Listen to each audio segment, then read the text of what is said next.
বাড়ি যাওয়ার উদ্দেশ্যে স্টেশনে এসে দাঁড়িয়ে আছি। হঠাৎ একটা বেঞ্চে চোখ আটকে গেল। মনে হচ্ছে একটা মেয়ে শুয়ে আছে, মুখটা ওড়না দিয়ে ঢাকা, শুধু পা দুটা দেখা যাচ্ছে, একেবারে ধূসর সাদা। না জানি মেয়েটা দেখতে কেমন, কিন্তু এত সকালে মেয়েটা স্টেশনে কি করতেছে? আমি বাদে স্টেশনে আর কেউ নেই, এখনো সকাল হচ্ছে সবে। আমার একটু তাড়া আছে, তাই আগে চলে আসলাম স্টেশনে। ভাবতে ভাবতে মেয়েটার কাছে চলে আসলাম, দেখলাম মেয়েটা ঠান্ডায় কুকড়াচ্ছে। আর কুকড়া ভাবে না কেন, শীতকাল এখন, তার উপর অতিমাত্রায় শীত পড়তেছে। নিজের মধ্যে একটা খারাপ লাগা কাজ করতেছে। ঠান্ডায় মেয়েটা কত কষ্ট পাচ্ছে।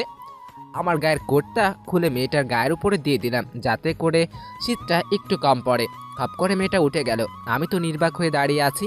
এত সুন্দর রমণী আমি বাংলার জমিনে কখনো দেখি নাই। মনে হচ্ছে গায়ে একটা টোকা দিলেই গা থেকে রক্ত পড়বে। তখন মেয়েটি বলল, এই ছেলে এমন করে কি দেখেন? এর আগে কোনোদিন মেয়ে দেখেননি? মেয়েটার কথাই হুঁশ ফিরে এলো। না মানে আসলে বলতে গিয়ে আটকে গেলাম। থাক, আর বলতে হবে না। আর আপনি আপনার কোটটা আমার গায়ে কেন দিলেন? আপনি শীতে কুকড়াচ্ছিলেন দেখে খারাপ লাগছিল, তাই দিয়েছিলাম, যাতে করে শীতটা একটু কম লাগে। ওই ছেলে, কোনো খারাপ মতলব নেই তো? আবার কথাবার্তা শুনে আমার কেমন জানি সন্দেহ হচ্ছে। এই না না, ছি, আপনি কেমন ভাবছেন? আমারও এ ধরনের কোনো খারাপ মতলব নেই। তাহলে ঠিক আছে। আচ্ছা, আপনি যেহেতু আমার উপকার করেছেন, আরেকটা উপকার করতে হবে আমার আপনার। জি বলুন। আমাকে কিছু টাকা দিন। আমার না খুব খিদে পেয়েছে, কিছু খাবো। কাল রাত থেকে কিছু খাইনি। মেয়েটার কথা শুনে মায়া লেগে গেল। আচ্ছা চলেন, আমিও বাসা থেকে নাস্তা করে আসিনি, আমারও ক্ষুধা পেয়েছে, চলেন, আপনিও খাবেন আমিও খাবো। তারপর সামনের দিকে এগোতে লাগলাম। মেয়েটাও আমার সাথে সাথে আসতেছে। কিছুটা সামনে এগোতে দেখলাম একটা দোকান, তারপর দোকানে চলে আসলাম। মেয়েটাও আমাকে অনুসরণ করতেছে। দোকানে গিয়ে বসলাম আর ভাবতে লাগলাম, মেয়েটাকে দেখে উচ্চ বংশের মেয়ে মনে হচ্ছে। মেয়েটা স্টেশনে কেন শুয়েছিল? দূর মাথায় কিছুই আসতেছে না। দোকানদার এসে বলল, কি খাবেন? আমি কিছু খাবারের নাম বললাম। তারপর মেয়েটাকে বললাম, আপনি কি খাবেন? আপনি যা অর্ডার দিবেন তাই খাবো। আমি কিছু ভালো ভালো খাবারের অর্ডার দিলাম। তারপর খাবার দিলে আমি খেতে শুরু করলাম। দেখি মেয়েটা কিছুই খাচ্ছে না। আমি বললাম, কি ব্যাপার, আপনি কিছু খাচ্ছেন না যে? আসলে আমি না নিজের হাতে খেতে পারি না, আমার আম্মু খাইয়ে দিত। তো এখন তো আপনার আম্মু নেই। আম্মু নেই তো কি হয়েছে? আপনি তো আছেন। বলে কি মেয়েটা, আমি তো আমার মধ্যে নাই। মানে? আপনি খাইয়ে দিবেন, প্লিজ দেন না। খাইয়ে দিলে কি হয়? মেয়েটার মায়াবী কণ্ঠ শুনে আর না করতে পারলাম না। কেমন যেন নার্ভাস ফিল হচ্ছে। মেয়েটা তৃপ্তি সহকারে খাচ্ছে। তারপর দোকানদার বিল দিয়ে বের হয়ে স্টেশনে চলে আসলাম। আমি মেয়েটাকে বললাম, তো এইবার আমি যাই, ট্রেন আসার সময় হয়ে গেছে। মেয়েটা কেমন করে চেয়ে আছে, মনে হচ্ছে মেয়েটা কিছু বলবে, তাই আমি বললাম, কিছু বলবেন? না। তারপর আমি চলে আসলাম ট্রেনে। আর মাত্র 5 মিনিট আছে ট্রেন ছাড়তে। আমি আমার সিটে বসে রইলাম। কিছুক্ষণ পর কে যেন পিছন থেকে আমাকে জড়িয়ে ধরেছে। চারি নিয়ে দেখলাম মেয়েটা। আমি বললাম, কি ব্যাপার, আপনি চলে আসলেন যে? আমাকে বাঁচান প্লিজ, না হলে ওরা আমাকে ধরে নিয়ে যাবে। আমি পিছনে দেখলাম কয়েকটা মস্তান টাইপের ছেলে মেয়েটাকে খুঁজছে। মেয়েটা আমাকে আরো শক্ত করে জড়িয়ে ধরছে। ওর ঠোঁটজোড়া আমার তৃপ্ত মরুভূমি বুকের সাথে লেপ্টে গেছে। এবার বুঝলাম মেয়েটা কাদেরকে ভয় পাচ্ছে। তারপর আমি মেয়েটাকে বললাম, এই মেয়ে, ভয় পাবার কোনো দরকার নেই, আমি আছি। আমি থাকতে তোমার কিছু হবে না। লোকজন আমাদের দিকে শকুনের মতো তাকিয়ে আছে। দেখলাম ছেলেগুলো এদিকেই আসতেছে। এখন আমি কি করব ভেবে পাচ্ছি না। দুজন হলে ওদের যে করে হোক ব্যবস্থা করতে পারতাম, কিন্তু ওরা 5-6 জন। মাস্তান টাইপের 6 জন ছেলে এগিয়ে আসতেছে। 2জন হলে কাভার করে ফেলতাম, কিন্তু ওরা তো 6 জন, এখন কি করব? তা আবার ট্রেনের ভিতরে। তারপর আমি মেয়েটাকে বললাম, এই মেয়ে, চলো ট্রেন থেকে নেমে যাব। মেয়েটাকে নিয়ে লাফিয়ে ট্রেন থেকে নেমে গেলাম ছেলেগুলো দেখার আগেই। তারপর একটা সিএনজি নিয়ে বাসার উদ্দেশ্যে রওনা দিলাম। মেয়েটিকে একা ছাড়া ঠিক হবে না, তাই সাথেই করে বাসার দিকে রওনা হলাম। আর মেয়েটার মুখ চোখে দেখেই বোঝা যাচ্ছিল মেয়েটা একটা নিরাপদ স্থান খুঁজছিল আত্মগোপন করার জন্য। দূর আর বাড়ি যাওয়া হলো না, তাই নিজের ভাড়া করা বাসার দিকে রওনা হলাম, যেখানে আমি ভাড়া থাকি। চাকরির সুবিধার জন্য সিএনজিতে বসে আছি। মেয়েটা আমাকে ভয় পেয়ে এখনো জড়িয়ে ধরে আছে। আমার কেন জানি খুব ভালো লাগছে, তাই আবার মেয়েটাকে কিছুই বলিনি। মেয়েটার কাঁধে হাত রেখে আমিও ওকে আবদ্ধ করে রেখেছি। বাসায় পৌঁছানোর পরে এই যে নামেন, বাসায় এসে পড়েছি। মেয়েটা আমাকে এখনো ছাড়তেছে না। আল্লাহ, কি যে করি! এক মুসিবতে না পড়ে গেলাম। তার মধ্যে এলাকার বিবিসির জানালা কিছু সংবাদ পাত্রের মহিলার তাকিয়ে আছে ঘুটঘুট করে। তাদের কাজ খালি কোনো একটা কিছু শুনলে বা দেখলেই হয়েছে পুরো মহল্লা করে ফেলবে সেই খবর। আল্লাহ, কাম সারছে। আমি শিওর একটু পর বাড়িওয়ালা এসে বলবে ঘর ছেড়ে দিতে। ধুর, যা হবার হবে, এখন এত কিছু ভেবে লাভ নাই। মেয়েটাকে নিয়ে বাসায় ঢুকলাম দরজা খুলে। এই যে মেয়ে, তুমি একটু বসো, আমি ফ্রেশ হয়ে আসতেছি। ওয়াশরুম থেকে ফ্রেশ হয়ে আসলাম, মাত্রই পকেটের ফোনটা বেজে উঠলো। বের করে দেখি আমার ফোন। বাবা তুই আসছিস তো? না আম্মু, আসা হবে না, তোমরা সবাই যাও বিয়েতে। আমার অফিসে খুব জরুরি কাজ পড়ে গেছে। আম্মুকে মিথ্যা কথা বললাম, আর কি করব মিথ্যা ছাড়া।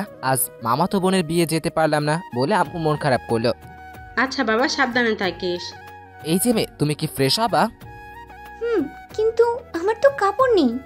আচ্ছা ওয়েট, আলমারি থেকে একটা শাড়ি বের করে দিলাম, যাও ফ্রেশ হয়ে এটা পরে আসো। মেয়েটা শাড়িটা আমার হাত থেকে নিয়ে ওয়াশরুমে গেল। ভাইরা ভাবতেছেন হয়তো আমার আলমারিতে শাড়ি কিভাবে আসলো। ভাই, শাড়ি কেনা আমার আলমারিতে আরও অনেক কিছু আছে মেয়েদের, কারণ আমি কখনো কোথায় গেলে যদি কোনো কিছু ভালো লাগে সেগুলো কিনে নিয়ে আসি আমার ভবিষ্যৎ বউয়ের জন্য।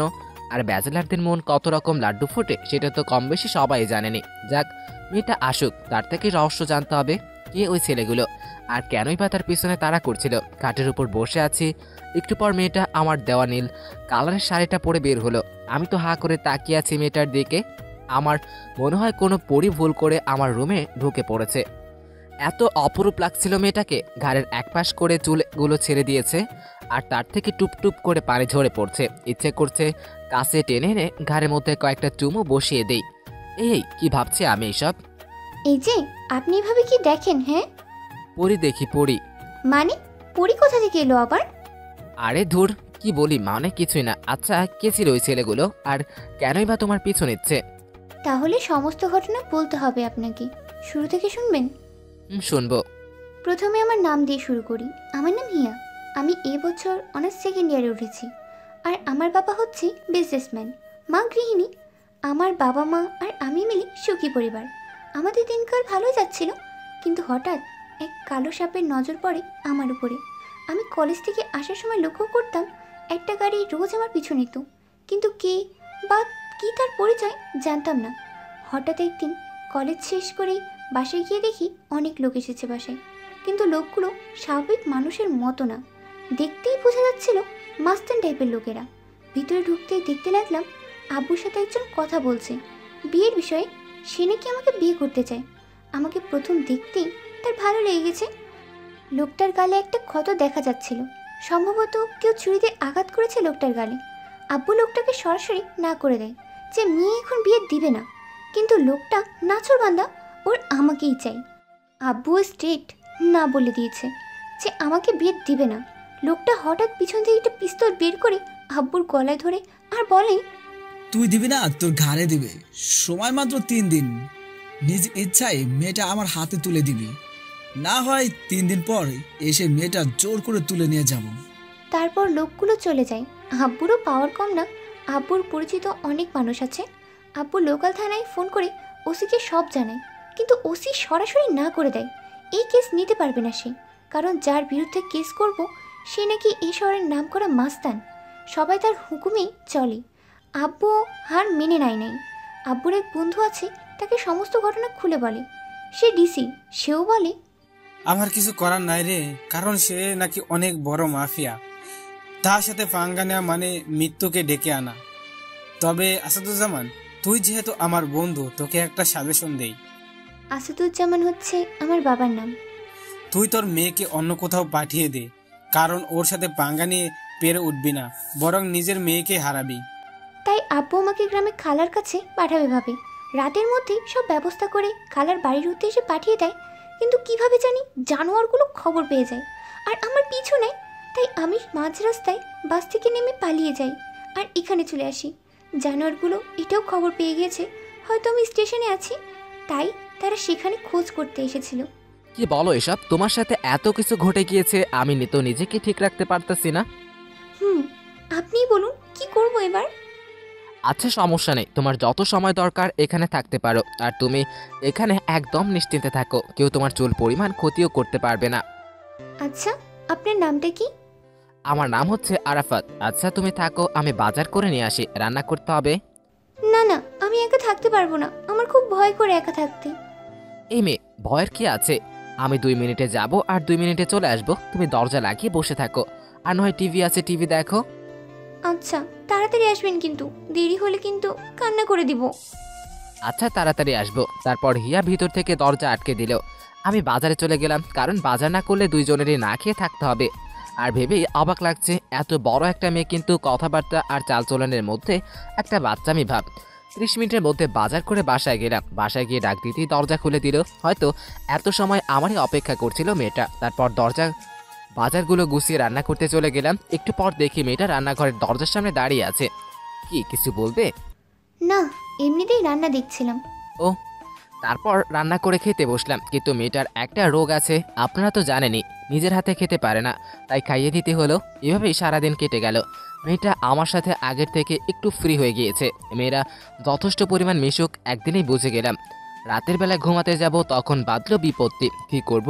খাট একটা, থাকবো কোথায়? কারণ একটা মেয়ের সাথে এভাবে খাট শেয়ার করে থাকা যাবে না। তাই বালিশ নিয়ে সোফায় চলে গেলাম। এই কি করছেন? কোথায় যাইতেছেন? কেন সোফায়? সোফায় কেন? খাট কি হয়েছে? কই কিছু হয়নি তো। তাহলে খাটে না ঘুমিয়ে সোফায় ঘুমাবেন কেন? কারণ আমি খাটে ঘুমালে আপনি কোথায় ঘুমাবেন? কেন খাটে? মানে? খাটে মানে খাটে, মধ্যে একটা বর্ডার দিয়ে দুজন দুপাশে ঘুমাবো। তাহলে ঠিক আছে। তারপর ভয়ে ভয়ে দুজনে শুয়ে পড়লাম। মেয়েটা হয়তো ঘুমিয়ে গেছে, কিন্তু আমার ঘুম আসছে না। শুয়ে শুয়ে ভাবতে লাগলাম, কিরে, বিবিসির জানালাগুলো কি এখনো পর্যন্ত বাড়ির মালিকের কানে দেয় নাই? আমি একটা মেয়েকে নিয়ে ঘরে উঠেছি, আজ এত ভালো হয়ে গেল, বা মহিলাগুলো তো ভালোই। ভাবতে ভাবতে ঘুমিয়ে গেলাম। সকালে বেলা ঘুম ভাঙলো চিল্লাচিল্লির শব্দে। ধুর, এত সকালে কে আবার চিল্লাচ্ছে? উঠে গিয়ে দরজা খুলতে যাব, কিন্তু উঠতে পারতেছি না। লক্ষ্য করে দেখি হিয়া আমাকে জড়িয়ে ধরে ঘুমিয়ে আছে, আর অন্যদিকে দরজা কে জানি অনব্রত বাড়ি দিচ্ছে। হিয়াকে ছাড়িয়ে উঠে দরজা খুলে তো আমি অবাক। পুরো মহল্লাবাসী আমার ঘরের সামনে এসে একত্রিত হয়েছে। তাদের মধ্যে সবার সামনে রয়েছে বিবিসি জানালা আপা। বাড়িওয়ালার কানে মনে হয় এখনো পৌঁছে যায় নাই খবর। এলাকার কয়েকজন বয়স্ক চাচা আমার পরিচিতই। এখানে থাকতে থাকতে অনেকের সাথে পরিচিত হয়ে গেছি। তখন চাচা বলল, আরে বা, তুমি নাকি অচেনা মেয়েকে নিয়ে ঘরে উঠছো?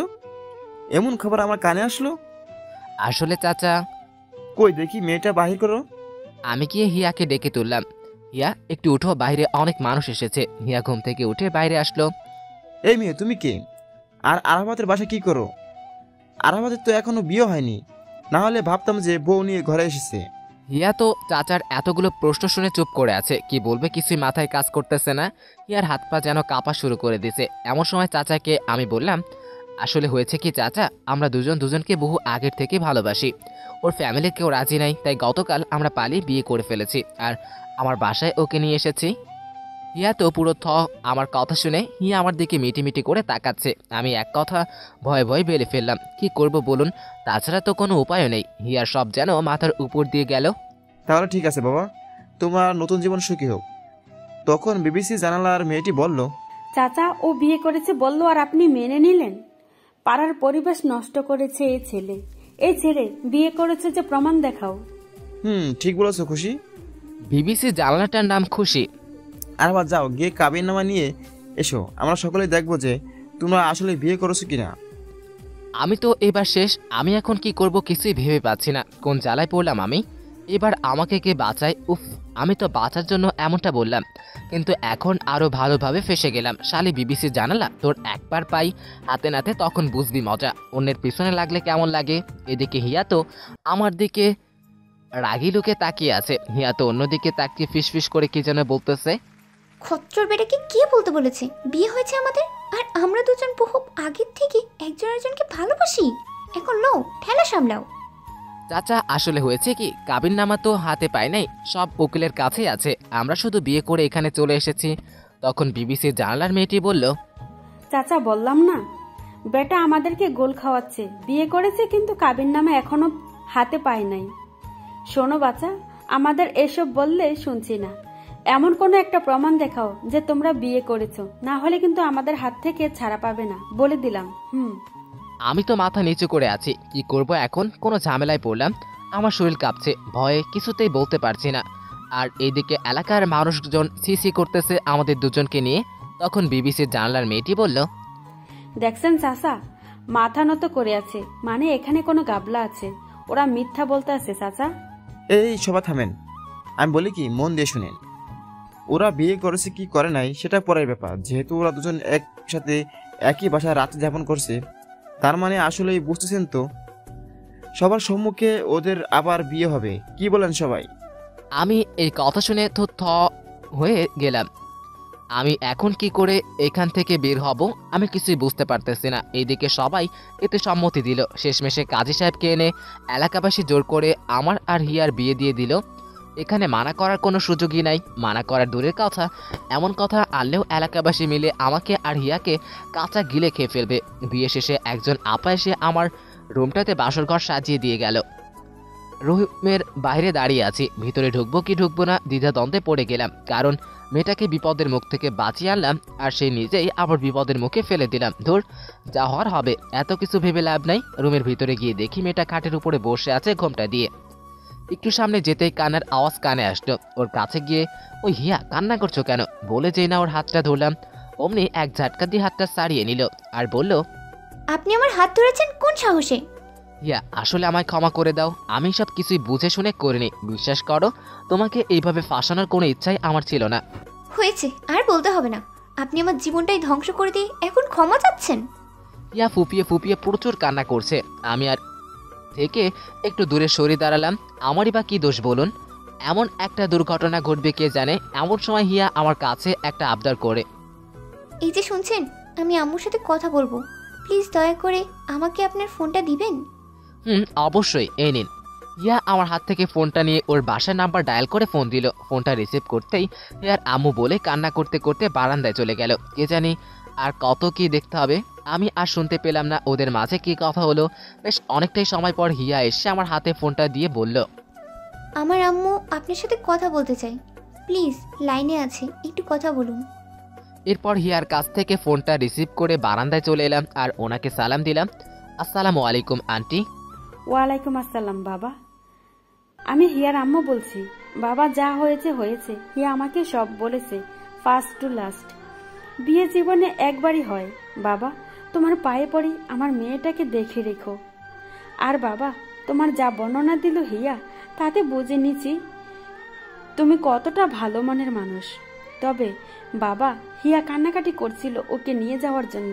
বাবা, তুমি তো জানোই হিয়া হয়তো তোমাকে সবটা খুলে বলেছে। এখানে পরিস্থিতি ভালো না। তোমার শ্বশুরমশাই অনেক কষ্টে সবটা ম্যানেজ করে রেখেছে। হিয়া যদি আবার এখানে আসে তাহলে বড় ধরনের সমস্যা হবে। প্লিজ বাবা, আমাদের দিকে তাকিয়ে একটু ম্যানেজ করে নাও প্লিজ। আচ্ছা আন্টি, সমস্যা নেই, আপনি ওটা নিয়ে টেনশন করেন না। আপনার মেয়েকে আমি দেখে রাখবো। এই ছেলে আন্টি মানে কি? হ্যাঁ, আম্মু বলো, আম্মু।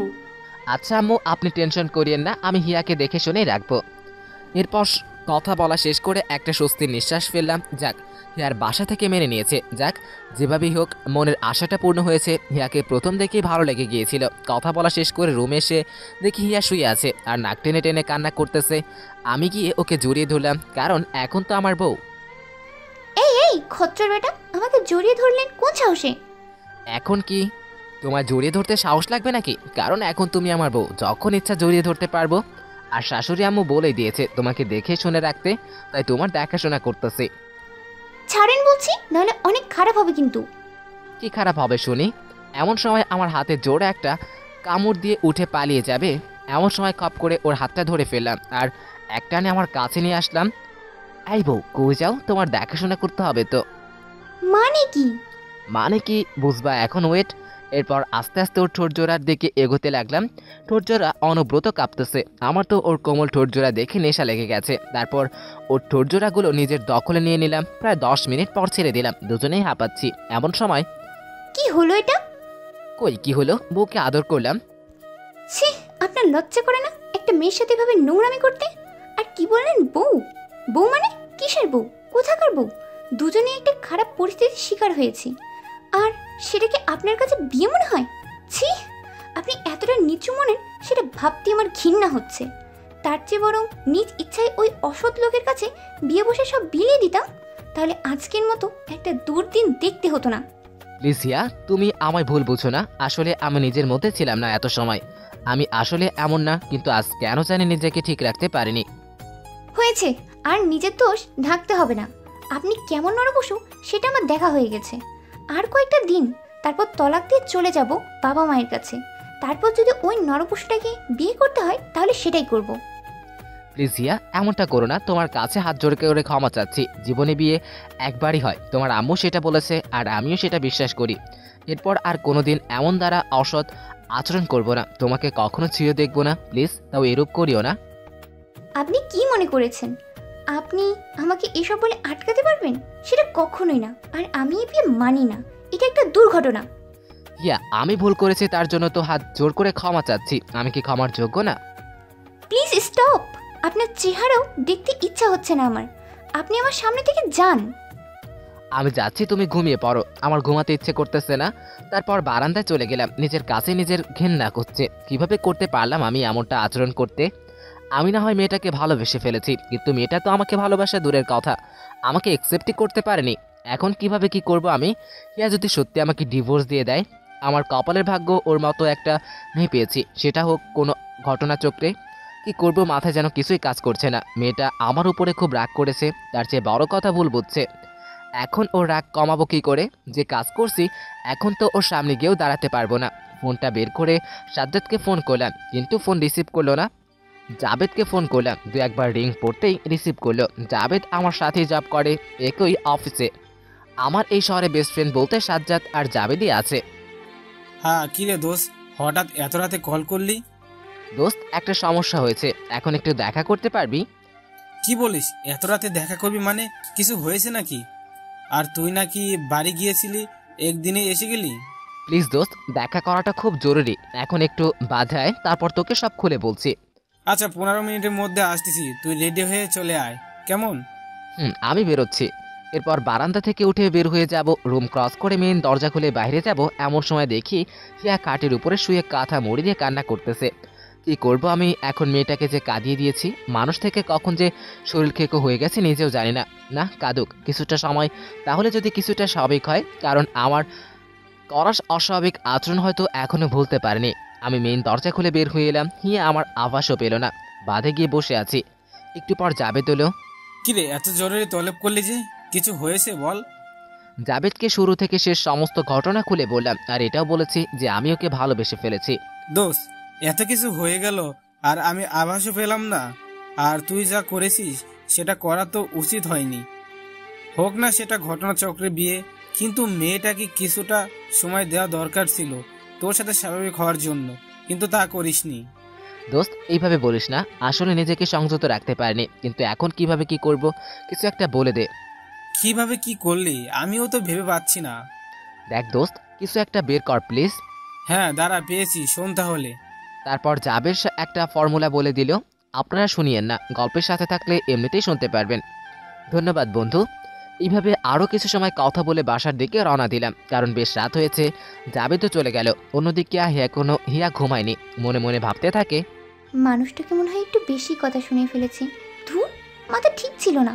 কিন্তু লুচুটা কোথায় গিয়েছে দেখি। ডিভোর্স দেব সেটা না হয় পরে দেখা যাবে, কিন্তু লোকটা তো আমার উপকার করেছে, সেটা কি করে ভুলি? আর উনি তো ইচ্ছা করে আমায় বিয়ে করেনি, দোষ তো উনার না। তারপর উঠে বারান্দায় চলে গেল। কিরে, বারান্দায় তো নাই। তারপর কিচেন রুমে খোঁজ করে সেখানেও নাই। কিরে, লোকটা গেল কোথায়? সারা বাড়ি তন্ন তন্ন করে খুঁজলো, কিন্তু আমার কোনো নাম শুনে নিশানাও নাই। হঠাৎ দরজার দিকে চোখ পড়ে, দরজা হালকা একটু খোলা। তার মানে কি লোকটা আমায় রেখে বাইরে চলে গেছে? ইস, আমার উপর মনে হয় খুব রাগ করেছে। আল্লাহ, এখন যদি আর ঘরে না আসে বা আমায় রেখে যদি কোথায় চলে যায়। হিয়ার মনে ভয় কাজ করতে শুরু করে দিল। সারা বাড়িতে হিয়া একা। হিয়ার খুব ভয় করতেছে। অনেকটা সময় হয়ে গেছে আমার, আসার কোনো নাম নিশানা নাই। দেখে হিয়া কান্না করে দেয়। এমন সময় দরজা খুলে আমি ঘরে প্রবেশ করি। হিয়া তো আমাকে দেখতে পেয়েই দৌড়ে আসে আর আমাকে ঝাপটে জড়িয়ে ধরে, আর আবেগে হিয়া কান্না করে দেয়। এই কি করছো? ছাড়ো ছাড়ো বলছি। আর কি হয়েছে? এইভাবে কান্না করার কি আছে? কোথায় গিয়েছিলেন আপনি? কেন, তুমি জেনে কি করবা? আমার খুব ভয় করছিল একা একা। তো আমি কি করব? তখন মনে ছিল না যখন বলেছিলে চোখের সামনে থেকে চলে যেতে? হিয়া চুপ করে আছে। ঠিকই তো বলছি, তখন এইভাবে না বলে তো আর যেতাম না। যাও গিয়ে ঘুমিয়ে পড়ো। আপনি ঘুমাবেন না? আমায় নিয়ে তোমার না ভাবলেও মনে হয় চলবে। হিয়া ঘুমানোর জন্য চলে গেল আর শুয়ে শুয়ে ভাবতে লাগলো, কেমন করে লুচুটা। ভেবেছি সরি বলবো, কিন্তু মুড নিয়ে আছে পুরো একদম। আমিও মুড নিয়ে থাকবো। যা শালার, এখানে তো মুডের বন্যা বইয়ে গেল। এরপর আমি গিয়ে সোফায় ঘুমিয়ে পড়লাম। সকালবেলা তাড়াতাড়ি করে ঘুম থেকে উঠে নাস্তা বানিয়ে নিলাম, তারপর রেডি হয়ে নাস্তা খেয়ে নিলাম, কারণ আজ থেকে আবার অফিসে যেতে হবে। এমন সময় হিয়া ঘুম থেকে উঠে দেখে আমি রেডি হচ্ছি। এই এই কই যান? আমাকে রেখে চলে যাচ্ছেন নাকি? না, অফিসে যাব। আমি তাহলে একা একা ঘরে কি করব? আমি আপনার সাথে যাব। তুমি পাগল হয়ে গেছো নাকি? আমি তোমাকে নিয়ে অফিসে যাব? কোন পাগল কামড়াইছে আমাকে? তাহলে সারাদিন আমি একা একা থাকবো কি করে? সেটা তুমি জানো, আমি কিভাবে বলবো? ভাবনায় কত দেখো না, লাগবে না আমাকে নেওয়ার। আমিও একা একা থাকতে পারবো, কারোর সাহায্যের দরকার নেই। তাহলে তো ভালোই, আমি গেলাম। আর হ্যাঁ, নাস্তা বানিয়ে রেখেছে, খেয়ে নিও। হিয়ার এইভাবে মনে হয় 3000 ভোল্টের ঝটকা লাগলো গায়ে। আল্লাহ, খাবো কি করে আমি? উনি আমাকে খাইয়ে না দিলে? এই এই শুনেন না, কি হয়েছে আবার? আমাকে নাস্তা খাইয়ে দিবে কি? আপনি তো চলে যাচ্ছেন। এখন কেন? তুমি না বললে তোমার কারোর কোনো সাহায্যের দরকার নেই, এখন আবার নাস্তা খাইয়ে দিতে হবে? এমন করেন কেন? আমি তো ওইটা অন্য কারণে বলেছি। আচ্ছা, চুপচাপ ফ্রেশ হয়ে এসো, আমি নাস্তা রেডি করে তোমায় খাইয়ে দিব। তাড়াতাড়ি যেতে হবে, না হয় অফিস টাইম লেট হয়ে যাবে। তারপর হিয়া ফ্রেশ হয়ে আসলো, তারপর ওকে খাইয়ে দিয়ে অফিসে চলে গেলাম। অফিসে এসে কাজ করতে করতে দুপুর হয়ে গিয়েছে, খাবার জন্য ব্রেক দিয়েছে। ক্যান্টিনে খেতে যাব, এমন সময় হিয়ার কথা মনে পড়লো। আল্লাহ জানে মেয়েটা কি খেয়েছে, কে জানে।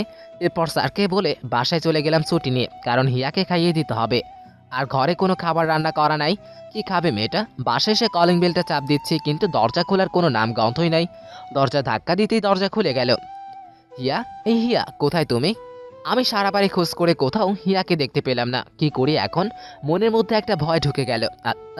হিয়া ঠিক আছে তো? হঠাৎ মনে হলো বারান্দায় দেখিনি এখনো। বারান্দায় গিয়ে দেখি হিয়া একটা চেয়ারের উপর বসে ঘুমিয়ে আছে, আর হাত থেকে অনবরত রক্ত ঝরে পড়তেছে। হিয়া, এই হিয়া! ডাক দিতে লাফ দিয়ে উঠে দাঁড়িয়ে গেল। এই, আমি আরাফাত। ওহ, আপনি কখন এলেন? রাখো তোমার কখন এলেন, আগে বলো হাতের এই অবস্থা কি করে হলো, আর কেন রক্ত ঝরছে? আসলে হয়েছে কি, খুব খিদে পেয়েছিল। কি খাবো কিছুই পাচ্ছিলাম না। কিচেন রুমে গিয়ে দেখি নুডলসের প্যাকেট। মনে করেছিলাম সেটা রান্না করব, কিন্তু সেটার জন্য পেঁয়াজ কাটতে গিয়ে হাত কেটে ফেলেছি। কি, তুমি পেঁয়াজ কাটতে গিয়ে হাত কেটে ফেলেছো? কতগুলো রক্ত বের হয়েছে সেই খেয়াল আছে তোমার? পুরো ফ্লোর লাল হয়ে আছে রক্তে, আর এখনো এটাতে কিছু দাওনি কেন? রক্ত পড়তেছে তো। এমন করে বকেন কেন? ক্ষুধা পেয়েছে, তার উপরে হাত কেটে ফেলেছি, আবার আপনি এসে বকাও দিচ্ছেন। চুপ একদম, বকা দিব না তো কি? হ্যাঁ, বকা খাওয়ার মতো কাজ করলে। কিছু খুঁজে পাচ্ছিলাম না তো। তারপর আমি কথা না বাড়িয়ে তাড়াতাড়ি ড্রেসিং টেবিল থেকে ফার্স্ট এড বক্সটা বের করে হাতটা বের করে ব্যান্ডেজ করে দিলাম। যাও, এবার চুপচাপ বিছানার উপরে গিয়ে বসো। বাধ্য মেয়ের মতো কাঠের উপরে গিয়ে বসলো। আমি আসার সময় খাবার নিয়ে এসেছি বাইরে থেকে, সেগুলো দুটো প্লেটে করে পরিবেশন করে নিয়ে গেলাম হিয়ার কাছে। তারপর হিয়াকে খাইয়ে দিলাম নিজ হাতে, সেও নিজে খেয়ে নিল। হিয়া ভেবে পায় না হয়তো যে আমি ভালো না খারাপ। ওই দিনের আচরণের কথা হিয়া এখনও ভুলতে পারে নাই। হয়তো মনে মনে এটাই ভাবছে যে কয়দিনও এখানে আছে, তার ভালো খারাপ নিয়েই ভেবে লাভ নাই। আর মাত্র কিছুদিন তারপর সে এখান থেকে চলে যাবে। আমিও মেয়েটাকে সেভাবে বুঝেই উঠতে পারছি না। কখনো বাচ্চাদের মতো আচরণ করে, আবার কখনো কঠোর ব্যবহার করে। মনে মনে ভাবতে থাকি, আচ্ছা হিয়া কি সত্যি আমাকে ছেড়ে চলে যাবে? যদি সত্যি চলে যায়, আমি ভালোবাসবো কাকে? না, আর ভেবে লাভ নাই। যে করেই হোক ওকে নিজের করে রাখবো। আমি হিয়ার কাছে যাই। এই হাতের ব্যথা কমেছে তোমার? হ্যাঁ, কিছুটা। আচ্ছা, রেস্ট করো। কেমন? আচ্ছা ঠিক আছে। আচ্ছা ঠিক আছে। এরপর আমিও নিজে সোফায় চলে যাই রেস্ট করতে। শুয়ে রেস্ট করতেছি, হঠাৎ ফোনটা বেজে ওঠে। ফোনটা বের করে দেখে আমার আব্বু ফোন করেছে। আমি তো ভয় পেয়ে যাই আব্বুর নাম্বার দেখে। আল্লাহ, কিছু জেনে গেল না তো? ফোনটা রিসিভ করে ভয়ে ভয়ে সালাম দিলাম। ওয়ালাইকুম আসসালাম। আরাফাত, তুমি কাল একটু বাড়িতে এসো, জরুরি কথা আছে। তোমার জন্য মেয়ে দেখতে যাবো আমরা। আমি মনে মনে যেটা ভয় পাচ্ছিলাম সেটাই হলো। কথায় আছে না, যেখানে বাঘের ভয় সেখানে সন্দেহ হয়। আব্বু হঠাৎ কাল মেয়ে দেখবে? তোমায় আসতে বলেছি, আসবে। তোমার মা একটা একা হয়ে গেছে। তোমার বাদর ছোট বোনটা তো কাজ করতেই চায় না, ঘরের সব কাজ তোমার মায়ের একা করতে হয়। তোমার মা আর আমি মিলে ঠিক করেছি তোমাকে বিয়ে করিয়ে দিব। কাল তো অফিস থেকে ছুটি দিবে না তো? আমি জানি না এত কিছু, তোমায় আসতে বলেছি, তুমি আসবে। আর কিভাবে আসবে সেটা তুমি জানো। দরকার হয় চাকরি ছেড়ে চলে আসো, এখানে তোমার রফিক মামাকে বলে একটা চাকরির ব্যবস্থা করে দিব। আচ্ছা বউ, কাল আসবো আমি। তারপর ফোনটা রেখে দিলাম। এখন কি করব আমি? কারণ হিয়াকে তো আমি বিয়ে করে নিয়েছি। আবার বিয়ে? আল্লাহ, এখন কেলেঙ্কারি হয়ে যাবে মনে হচ্ছে। চিন্তায় চিন্তায় সেদিন চলে যায়, কিন্তু হিয়াকে বুঝতে দিলাম না। পরদিন সকালবেলা উঠে সব কাপড় চোপড় গুছিয়ে নিলাম।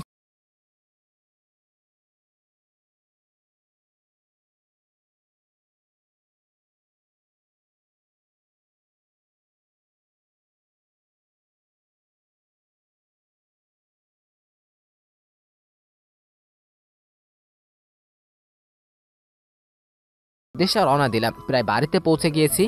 বাড়িতে পৌঁছে দরজার বেল বাজায় আর আম্মু এসে দরজা খুলে দিল। আরাফাত, এই মেয়েটাকে? আম্মু, আসলে ওর নাম হচ্ছে হিয়া, আর হিয়া হচ্ছে তোমার বৌমা। আমরা বিয়ে করে নিয়েছি। কি? কই গো আরাফাতের আব্বু? তোমার বাদর ছেলে বিয়ে করে বউ নিয়ে এসেছে। আল্লাহ, এখন আমাদের আয়োজনের কি হবে? কি হয়েছে আরাফাতের? আম্মু এত চেঁচাচ্ছ কেন? তোমার ছেলে বিয়ে করে বউ নিয়ে এসেছে। আব্বু পাশ ফিরে দেখে আমি সত্যি বউ নিয়ে এসেছি। আব্বু তো রাগ উঠে গেছে। আরাফাত, তোর আম্মু যা বললো সব কি সত্যি? আব্বু। কি করে পারলি এমনটা করতে? হ্যাঁ, আমরা কি মরে গেছি নাকি? আমাদের বললে কি আমরা তোদের বিয়ে দিতাম না? আমি তো চুপ করে আছি। হিয়া তো আমার আব্বুর রাগ দেখে ভয় শেষ। হিয়া ভয়ে আমার সাথে চুপসে লেগে আছে। যাও, যা করেছে এখন আর কি করার। আরাফাতের মা, বৌমাকে নিয়ে রুমে যাও। না, আমি যাব না আমার স্বামীকে ছাড়া। আপনাদের খুব রাগ, পরে আমাকেও মারবেন। এই কথা বলেই আমাকে শক্ত করে হাত দিয়ে চেপে ধরে আছে। আমার আব্বুর রাগ তো নিমিশেই উদা হয়ে গেছে হিয়ার এমন বাচ্চামি দেখে। আর আমি তো অবাক, হিয়া কি বললো এটা? স্বামীকে ভক্তি করে কবে থেকে শিখলো? তখন আব্বু বলল, এই মেয়ে এদিকে এসো। না, আগে বলেন, আমাকেও কি থাপ্পড় মারবেন? আরে না পাগল, ছেলের বউয়ের গায়ে কেউ হাত তুলে নাকি? এই হিয়া, যাও, কিছু বলবে না? বাহ, মাশাল্লাহ, আমার বৌমা তো দেখতে খুব সুন্দর। তো মা, আমার এমন বদমাশ ছেলের কপালে তোমার মতো সুন্দরী বউ জুটলো কি করে? হিয়া তো লজ্জায় শেষ। ইস, কি করে বলে এসব? শালার বাপটা হিটলার, নিজের পোলারে বদমাইশ কয়। তখন আব্বু বলল, মা, মুরব্বীদের সবসময় সম্মান করতে হয়। নতুন বিয়ে করেছো, যাও তোমরা শাশুড়ির আম্মুকে সালাম করে আসো। হিয়ার সাথে সাথে আম্মুকে সালাম করলো, সাথে আব্বুকেও। যাও, অনেকটা পথ জার্নি করে এসেছো, এখন একটু রেস্ট নাও। এরপর দুজনকেই উপরে চলে যাই, যেখানে আমার রুম। আপনার আব্বুর খুব রাগ, তবে মনটা কিন্তু অনেক ভালো। হ্যাঁ, তুমি তো ভালোই বলবে, কারণ তোমার যে সুনাম করেছে আর আমাকে বদমাইশ বলেছে, হিটলার বাপ একটা। যাই হোক, আপনার থেকেও ভালো আছে। আপনার মতো তো আর না, মানুষের শরীরের লোভ সামলাতে পারে না। হিয়ার কথা শুনে আমার মনটা একদম ছোট হয়ে গেছে। আমি তো মজা করে বলেছি, তার জন্য আমাকে খারাপ উপমা দিতে হবে? হ্যাঁ, মাঝে আমি শরীর খেকো, ভুল করে না হয় ওই দিন ওর সাথে অমনটা করে ফেলেছি, কিন্তু ভালোবেসে যে খাইয়ে দিই, দেখাশোনা করি, ওগুলার কি কোনো মূল্য নাই ওর কাছে?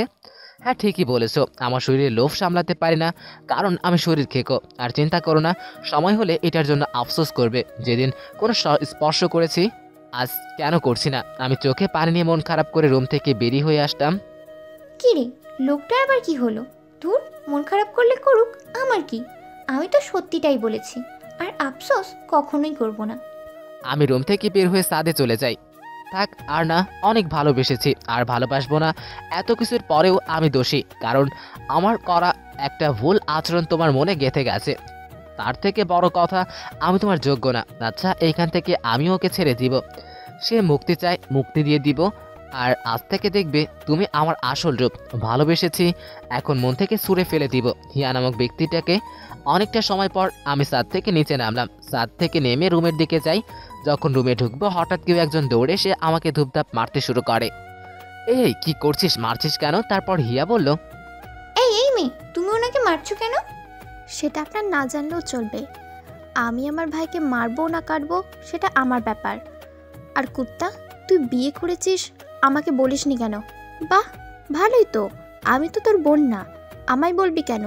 যা, তোর সাথে আজ থেকে সব সম্পর্ক শেষ। জান্নাত কলেজ থেকে মাত্রই এসেছে আর জানতে পেরেছে হয়তো। প্লিজ বোন, আমার কথা শোন, তোকে সব বলছি, প্লিজ এমন করিস না। কি শুনবো? হ্যাঁ, কি শোনার আছে? আর যা করার তো করেই নিয়েছিস। তোর বিয়ে নিয়ে আমার কত স্বপ্ন ছিল, কিন্তু তুই সব ভেস্তে দিলি। জান্নাত, আগে তুই একটু শান্ত হ, সব বলতেছি। ওকে। তারপর জান্নাতকে সব বললাম। জান্নাত ওকে সবাই বুঝালাম, কিন্তু আমার কত প্ল্যান ছিল তোর বিয়েটা নিয়ে, সেটার কি হবে? পকেট থেকে মানিব্যাগটা বের করে 5,000 টাকা দিলাম, ধর যা, আমার বিয়েতে মজা করতে পারিসনি বলে তোকে ঘুষ দিলাম, যা মন চাই করিস। তুই জানিস আমি অল্প টাকায় ঘুষ নেই না। আরও 5,000 দে। কি? আরো 5,000?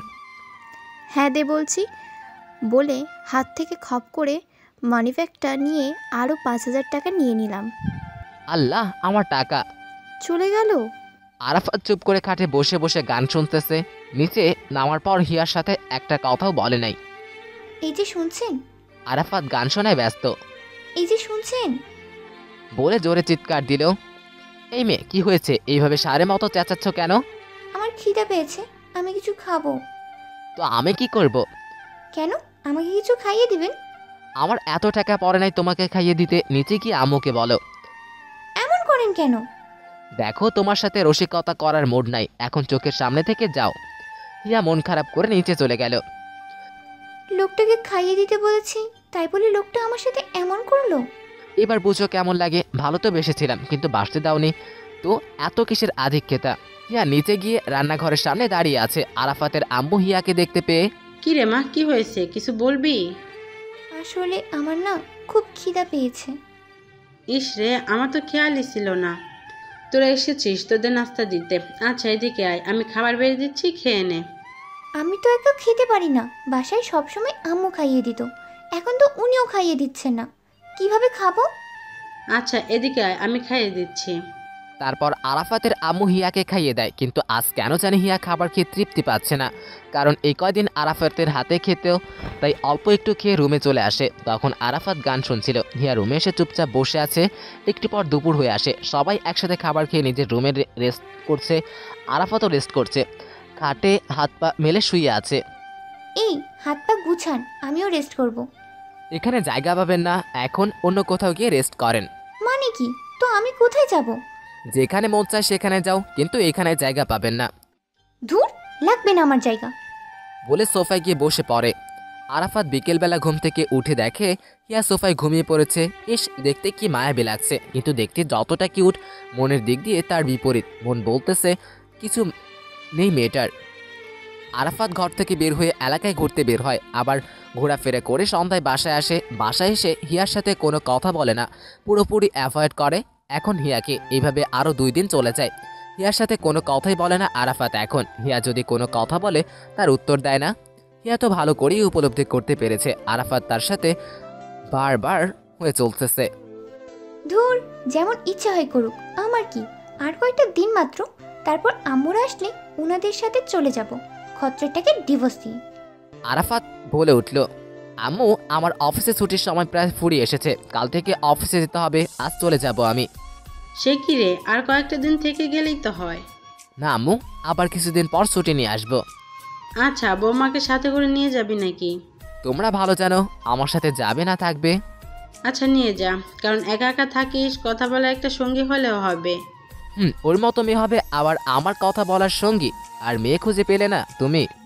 তখন আম্মু বলল, তো কখন যাবি? এই তো খেয়ে রওনা দিব। আচ্ছা দাঁড়া, আমি খাবার রেডি করছি। তারপর খেয়ে দিয়ে রেডি হয়ে নিলাম। তারপর সবার থেকে বিদায় নিয়ে হিয়াকে সাথে করে নিয়ে চলে আসলাম। গাড়িতে বসে আছি আর মনে মনে ভাবছি, যাই, ভালোই হয়েছে হিয়াকে আমার সাথে দিয়ে। এতদিন তো আম্মু খাইয়ে দিয়েছে, কিন্তু এখন কে খাইয়ে দিবে? সে আমার কাছেই ঘুরে ঘুরে আসতে হবে। বাসায় পৌঁছে কিছুটা সময় রেস্ট নিলাম। পরে বিকালে সাজ্জাদকে ফোন দিয়ে অনেকটা সময় আড্ডা দিলাম। দুজন মিলে বেশ রাত করে বাড়িতে ফিরে এসেছি। আর আসার সময় বাইরে থেকে কিছু খাবার নিয়ে এসেছি, কারণ আজ রান্না করবার মতো কোনো শক্তি নাই শরীরে। হিয়ার খাবারগুলো টেবিলে বেড়ে রেখে নিজে খেয়ে শুয়ে পড়েছি। ঘুমে চোখটা প্রায় লেগে এসেছে। এমন সময় হিয়া ডাক দিল। মেজাজটা পুরো বিগড়ে গেল একদম। তাও কিছু বললাম না। ডাকছো কেন? কি হয়েছে? অবশ্য কি হয়েছে সেটা আমার অজানা নয়। একটু খাইয়ে দিন না। কি, তুমি আমার ঘুম নষ্ট করেছো তোমায় খাইয়ে দেওয়ার জন্য? এই মেয়ে, সমস্যাটা কি? হ্যাঁ, বুঝলাম না। দিন না একটু খাইয়ে, এমন করেন কেন? না, পারবো না আমি খাইয়ে দিতে। নিজের খাবার নিজে গিয়ে খাও, না হয় না খেয়েই থাকো। হিয়া মন খারাপ করে চলে যায়। হিয়া খাবারগুলো নিয়ে বসে আছে, কিন্তু আরাফাত তো খাইয়ে দিবে না। তাই সে নিজেও শুরু করে খেতে, কিন্তু ঠিকঠাক মতো খেতে পারছে না। এক লোকমা দিলেও তার বেশিরভাগ বাইরে গিয়ে পড়তেছে। না, গিয়ে দেখি মেয়েটা কি করে। আস্তে আস্তে ডাইনিং টেবিলের দিকে যায়। গিয়ে দেখে হিয়া পুরো দুনিয়াদারি করেছে। ভাত ছিটিয়ে ছুটিয়ে। আকাশের মায়া লাগে হিয়াকে দেখে। আকাশ কিছু না বলে গিয়ে হাত ধুয়ে আসে আর খাবারটা হাতে নিয়ে এই হা করো। হিয়া কান্না করে দিছে। আজ খেতে পারি না দেখে এমন করছেন? থাক, সমস্যা নেই, আর কয়টা দিন সহ্য করুন, তারপর আর কষ্ট দেব না আপনাকে। তারপর আরাফাতের হাত থেকে খাবারটা মুখে নিয়ে নেয়। এখন কেমন লাগে? কষ্ট আমি পাচ্ছি, তোমারও তো কিছুটা প্রাপ্য। হিয়া নাক টেনে টেনে কান্না করছে আর খাবার খাচ্ছে। এই মেয়ে, চুপ, কান্না করবা না একদম, না হয় এখনই উঠে যাব আমি। পরে তোমার খাবার তুমি কিভাবে খাবে সেটা তুমিই জানো। এই না না, আর কান্না করব না। তারপর আরাফাত হিয়াকে খাইয়ে দেয় আর হিয়া চুপচাপ সমস্ত খাবারটা শেষ করে গিয়ে শুয়ে পড়ে। আরাফাতও গিয়ে শুয়ে পড়ে। সকালবেলায় আরাফাত নাস্তা রেডি করে হিয়াকে ডাক দেয়। হিয়া উঠে নাস্তা করে নেয়। রেডি হও। কেন?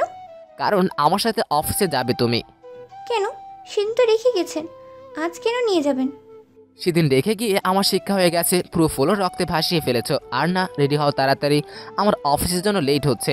আরাফাত হিয়াকে নিয়ে অফিসে চলে যায়। সবাই তো অবাক হিয়াকে দেখে, মনে হয় মেয়ে কোনো দিন দেখে নাই। অফিসের কলিগগুলা আরাফাতের তো সেই লেভেলের রাগ উঠতেছে, তাও ঝিম ধরে আছে।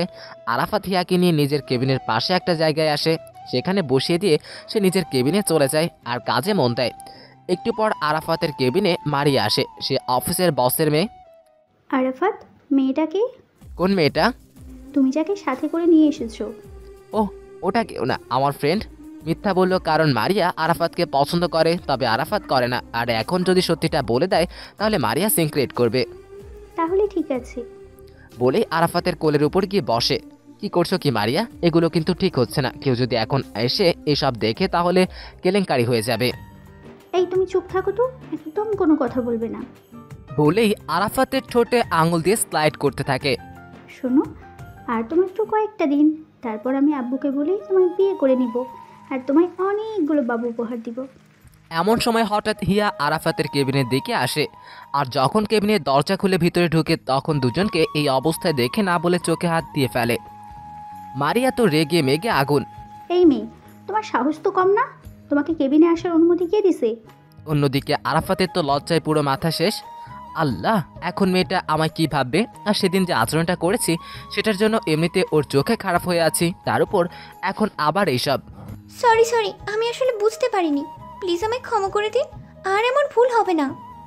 বলে কেবিন থেকে বের হয়ে যায়। মারিয়া, তুমি এমন আচরণ না করলেও পারতে ওর সাথে।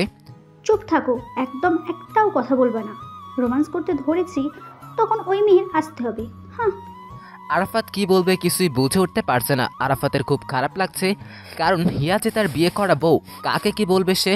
না পারছে মারিয়াকে কিছু বলতে, না পারছে হিয়াকে। মারিয়া রেগে মেগে আরাফাতের কেবিন থেকে বের হয়ে যায়। অন্যদিকে হিয়া চুপচাপ বসে আছে আর একটু আগের ঘটনাটা খালি চোখে ভাসছে। হিয়ার কেন জানি মনে হচ্ছে ওর শরীর থেকে ওর কলিজাটাকেও বের করে নেওয়ার চেষ্টা করতেছে। কেন এমন লাগছে আমার? ওই লোকটা তো আমার কেউ না। ঘটনাচক্রে বিয়ে হয়েছে আমাদের, আমি তো ওই লোকটাকে স্বামী হিসেবে মানি না। কিন্তু কেন ওই ঘটনা দেখার পর থেকে এমন লাগছে আমার? কেন এত খারাপ লাগছে? হিয়া লক্ষ্য করে ওর চোখের কোণ বেয়ে পানি বেয়ে পড়তেছে। আরাফাত চুপচাপ কেবিনে বসে আছে। ওর মনের মধ্যে খালি একটাই জিনিস বারবার ঘুরপাক খাচ্ছে, সে হিয়ার সামনে গিয়ে কিভাবে দাঁড়াবে। যতই হোক, আমার বিয়ে করা বউ তো। দুপুরে খাওয়ার জন্য ব্রেক দিয়েছে।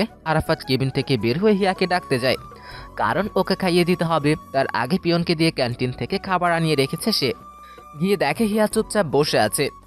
এই হিয়া, চলো, খাবারের সময় হয়ে এসেছে, তোমাকে খাইয়ে দিতে হবে।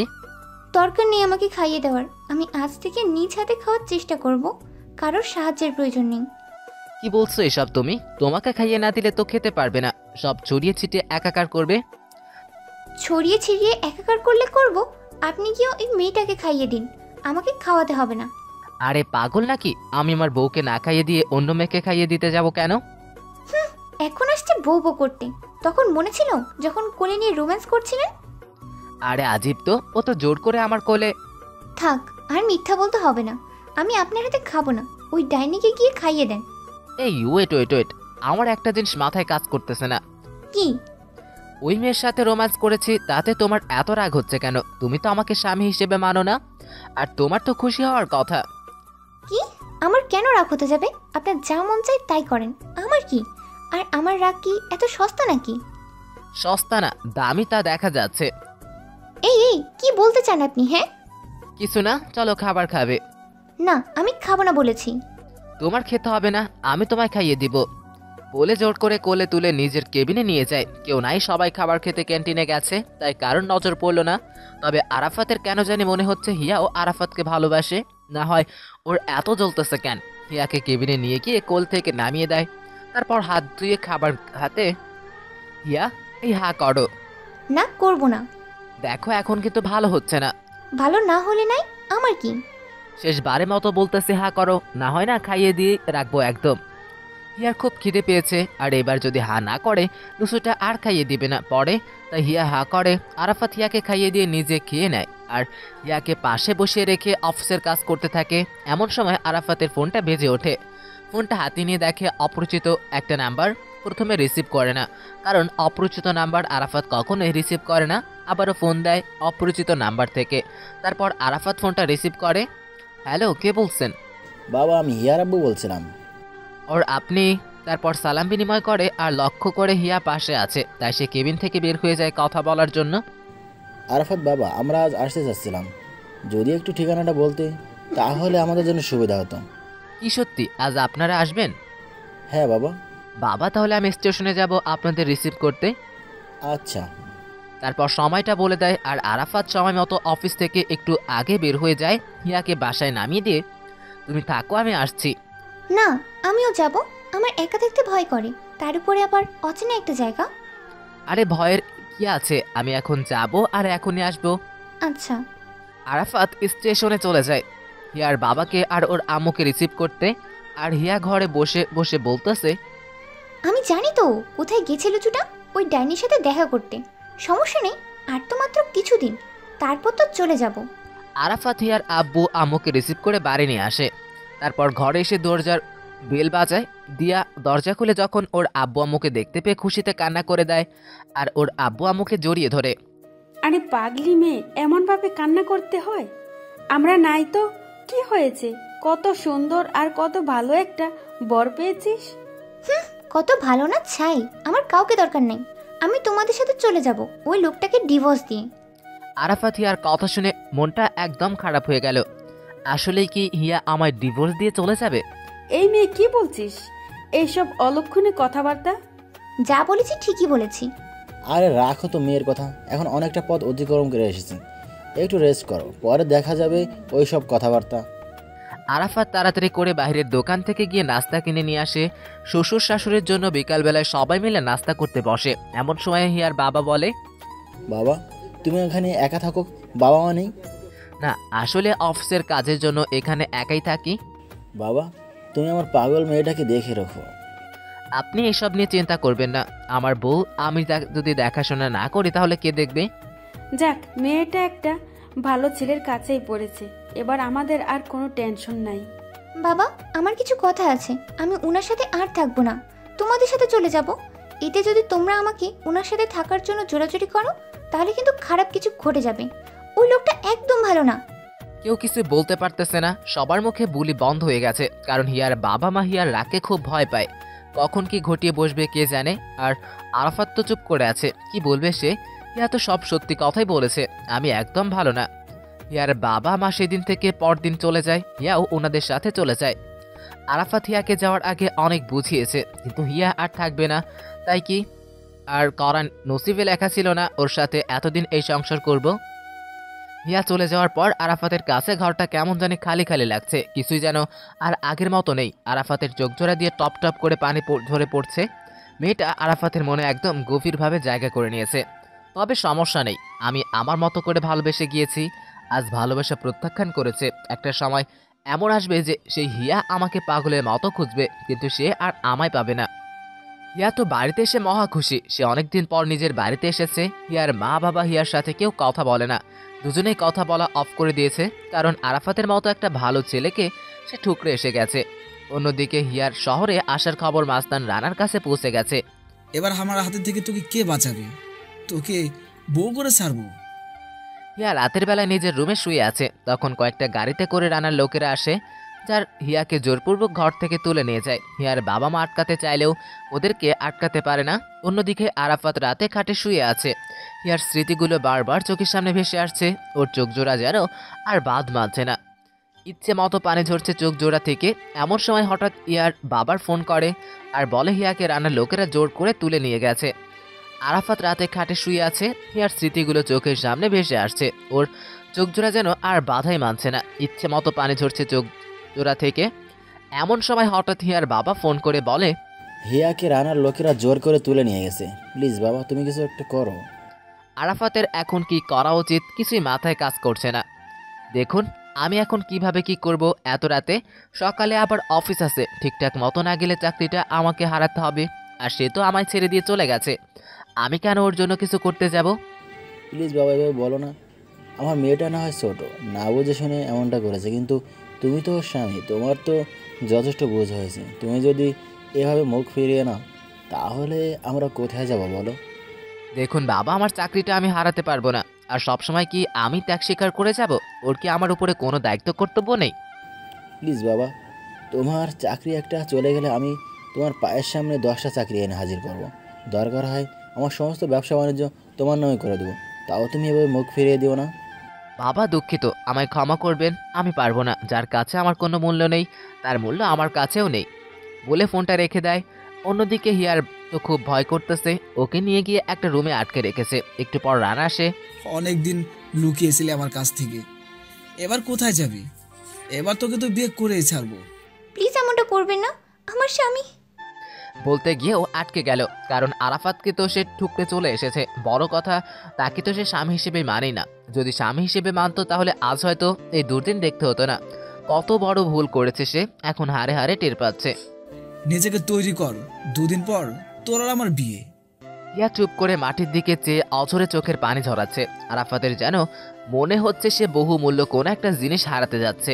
না, আমার কি, সে যদি আমায় রেখে চলে যেতে পারে তাহলে আমার কেন এত দায়িত্ব কর্তব্য দেখাতে হবে?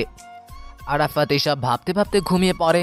সকালবেলা উঠে যথাসময়ে অফিসে চলে যায়, কিন্তু কেন জানি অফিসের কাজে মন বসছে না, তাও কাজে মন দেয়। ইয়া গতকাল থেকে এখন পর্যন্ত এক ফোঁটাও দানা পানিও মুখে নেই। সকাল পেরিয়ে দুপুর হয়ে এসেছে, রানার মানুষ এসে খাবার দিয়ে গেছে, কিন্তু সে এক ফোঁটা খাবারও মুখে নেয়। যেভাবে দিয়ে গেছে ঠিক সেভাবেই পড়ে আছে। তারপর হিয়া বলল, ইস, মানুষটা আমাকে কত সুন্দর করে নিজের হাতে খাইয়ে দিত। মানুষটার কথা খুব মনে পড়ছে। ইচ্ছা করছে খাবারগুলো মানুষের কাছে নিয়ে গিয়ে বলি, এই আমাকে একটু খাইয়ে দিন না, আমার না খুব খিদা পেয়েছে। নিজের উপরেই ঘৃণা হচ্ছে, এমন একটা মানুষকে কিভাবে ঠুকরে চলে এলাম। নিজের দোষে নিজের কপাল পড়েছি। এবার এমন একটা মাস্তানকে বিয়ে করতে হবে। আচ্ছা, মানুষটার কানে কি খবর পৌঁছায় নাই আমাকে যে রান্নার লোকেরা তুলে নিয়ে এসেছে? মানুষটা কি আমায় বাঁচাতে আসবে না? না, কেন আসবে? মানুষটার কি ঠেকা পড়েছে নাকি? এদিকে অফিসের পিয়ন এসে আরাফাতকে বলে, স্যার, আপনার সাথে একটা লোক দেখা করতে এসেছে। এমন অসময়ে আবার কে আসতো? আচ্ছা, আপনি কেবিনে পাঠিয়ে দিন। আচ্ছা স্যার। তারপর পিয়ন চলে গেল। একটু পর কেবিনের দরজা খুলে হিয়ার বাবা আসলো। ওনাকে দেখে দাঁড়িয়ে গেলাম। বাবা, আপনি এখানে এই অসময়ে? তোমার পায়ে পড়ি, তুমি আমার মেয়েটাকে বাঁচাও। আমার মেয়ের হয়ে আমি ক্ষমা চাচ্ছি। আমার মেয়েটাকে বাঁচানোর মতো যে তুমি ছাড়া আর কেউ নেই। উনি কথা বলতে বলতে একদম কান্না করে দিছে। প্লিজ বাবা, আপনি কান্না করবেন না, আমি দেখছি কি করা যায়। আপনি টেনশন করবেন না, আপনার মেয়ে আমি আপনার কাছে ফিরিয়ে দিব। আপনি এখন বাসায় যান, আমি রাতের মধ্যে আপনার মেয়েকে আপনার কাছে ফিরিয়ে দিব। হিয়ার বাবা চলে গেল। না, যা হয়েছে হয়েছে, যতই হোক এখনো আমরা আলাদা হইনি, আর ও এখনো আমার স্ত্রী। ওর সম্মান রক্ষা করার দায়িত্ব এখনো আমার। ওকে যে করেই হোক রানার হাত থেকে বাঁচিয়ে আনতে হবে। কিন্তু কিভাবে ওকে আমি এইসব মাস্তানদের হাত থেকে ছুটিয়ে আনবো? তখন আমি সাজ্জাদকে ফোন দিলাম আর সব কিছুটা খুলে বললাম। তো এখন কি করবি? শোন, তাহলে দুজনে মিলে একটা প্ল্যান করলাম আর বললাম যাতে জাবেদকেও সাথে নিয়ে নেই। একই সাথে রয়েছি দুজন, একই ডোরে বাঁধা দুটি প্রাণ, ছিড়বে না কবুয়ে বাঁধন, আসলে আসুক তুফান।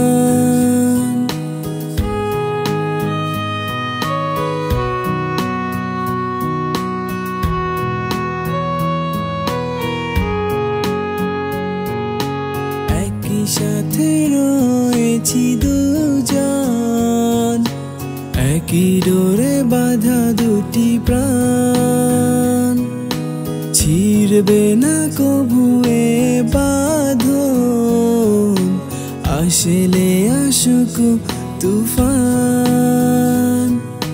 তুমি আমারি, বলবো শতবার, ও আমার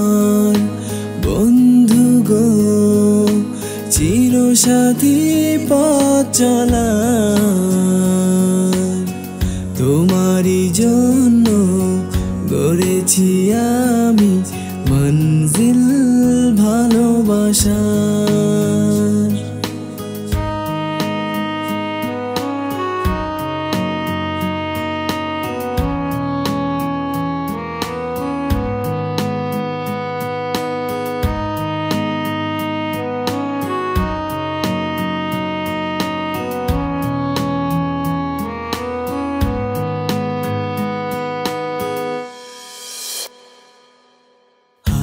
দুটি ধরেছি তোমার, মানব না কোনো বাধায়ার, শুনবো না কারো কথা যে আর, মন্দ বলুক সমাজ।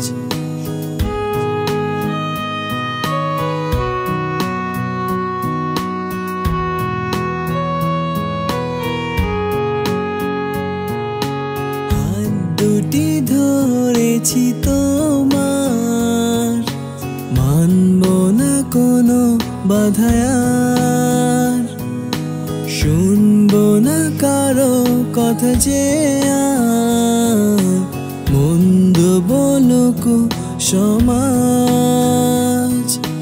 তুমি আমারি বলবো শতবার, ও আমার বন্ধু গো, চিরসাথী পথ চলার, তোমারই জন্য গড়েছি আমি মঞ্জিল ভালোবাসার। ও আমার বন্ধু গো, চিরসাথী পথ চলার, তোমারই জন্য গড়েছি আমি মঞ্জিল ভালোবাসার, মঞ্জিল ভালোবাসার।